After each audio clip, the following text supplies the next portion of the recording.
आउज़ुबिल्लाहि मिनश्शैतानिर्रजीम बिस्मिल्लाहिर्रहमानिर्रहीम अस्सलामु अलैकुम वरहमतुल्लाहि वबरकातुहू। Welcome back to my channel. This is me Sidra Azeem. उम्मीद है आप सब खैरियत से होंगे।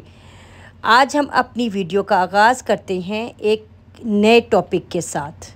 हमारा आज का जो टॉपिक है वो है मैथमेटिक्स की ग्रेड 9 की न्यू बुक जो 2024 के लिए पब्लिश की गई है। जो आने वाले स्टूडेंट्स हैं जिन्होंने अभी ग्रेड 9 में एडमिशन लेना है, जो ग्रेड 8 से आए हैं और ग्रेड 9 में एडमिशन ले रहे हैं, उनके लिए ये बुक अब पब्लिश हुई है।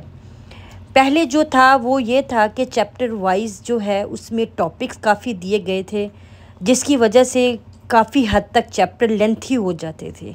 लेकिन इस दफ़ा इन्होंने क्या किया है कि एक चैप्टर को एक टॉपिक बनाया है डिफरेंट, और उस तरह से इन्होंने ये एक नई बुक पब्लिश की है ताकि जो बच्चे हैं आने वाले उनके लिए ये आसानी हो ग्रेड 9 की बुक पढ़ने में और समझने में। क्योंकि पहले अगर देखा जाए तो वो इतना इजी नहीं था। चलिए इस तरह करते हैं, टेबल ऑफ कंटेंट लेते हैं और टेबल ऑफ कंटेंट के ज़रिए हम डिस्कस करते हैं कि किस तरह से जो है ना यहाँ पर हमारे पास यूनिट्स दिए गए हैं।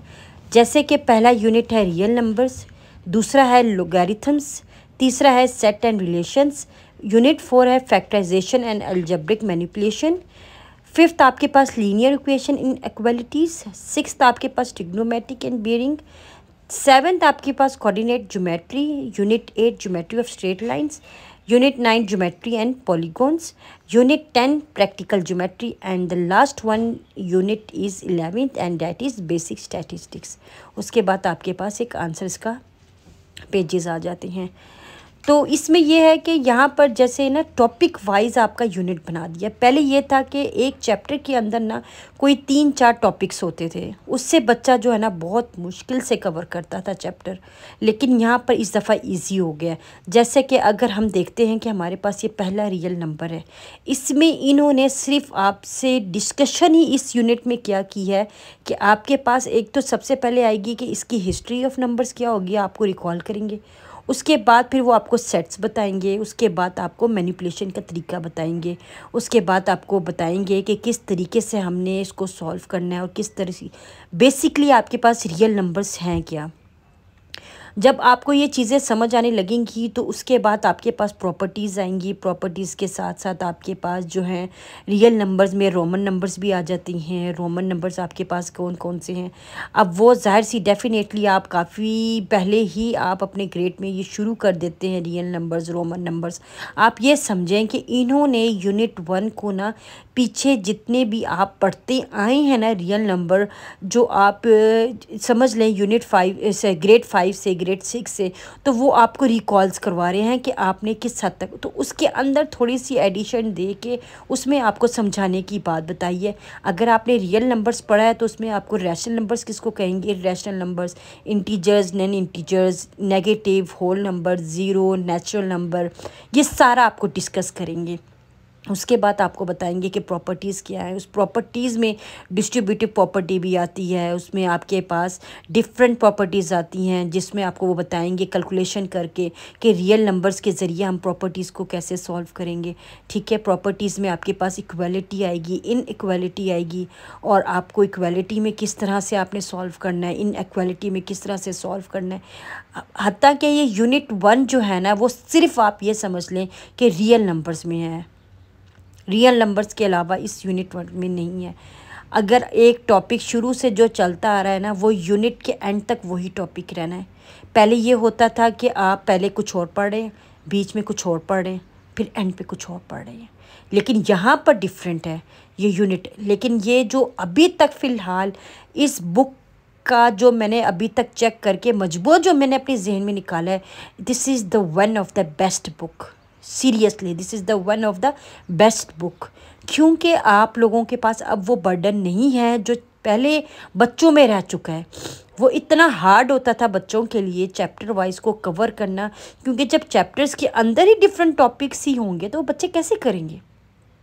सीरियसली वो फिर बच्चे इतने मुश्किलों से कर पा रहे थे। लेकिन जहाँ तक मैंने अभी भी इन बुक्स को देखा है ना, तो वो मैंने बहुत अच्छे तरीके से अभी बुक्स की जो मैंने थ्योरली रीडिंग की है, थ्योरली चेक भी किया है, तो वो मुझे काफ़ी हद तक अच्छा लगा है और इतना मुश्किल भी नहीं लगा। तो इंशाल्लाह मेरी आने वाली वीडियोस में भी आप देखेंगे जब मैं आपको चैप्टर वाइज, एक्सरसाइज वाइज सारा मैं आपको समझाऊंगी और मेरी वीडियोस आप देखेंगे तो मुझे उम्मीद है कि इंशाल्लाह आपको बहुत पसंद आएगी और बहुत आपको उससे फ़ायदा होगा, क्योंकि मेरी कोशिश यही रहेगी कि मैं आने वाले बच्चों के लिए कुछ ऐसी आसान वीडियोस बनाऊं कि वो अपने ही वीडियोस के ज़रिए वो अपनी मैथ्स की तैयारी को अच्छी तरह प्रिपेयर कर सकें।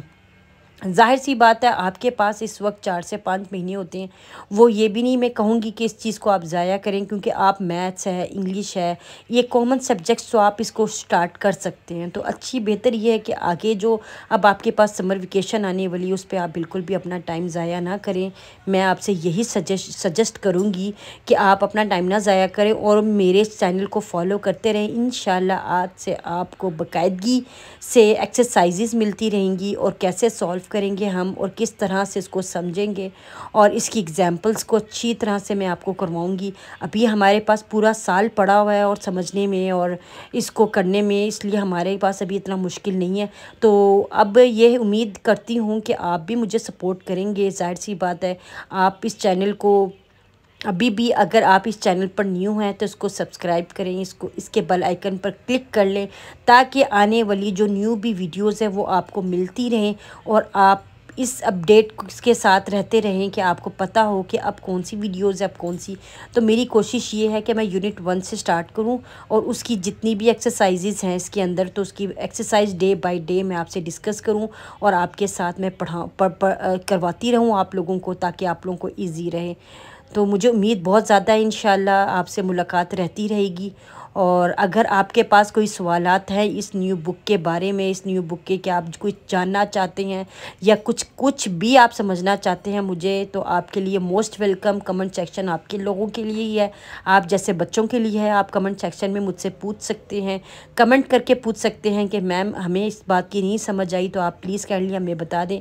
तो मैं इंशाल्लाह अपनी पूरी कोशिश और पूरी हिम्मत रख के मैं आप लोगों को एक्सप्लेन करूँगी। तब तक के लिए आपसे इजाज़त चाहती हूँ। अल्लाह हाफिज़, फ़ी अमानुल्लाह।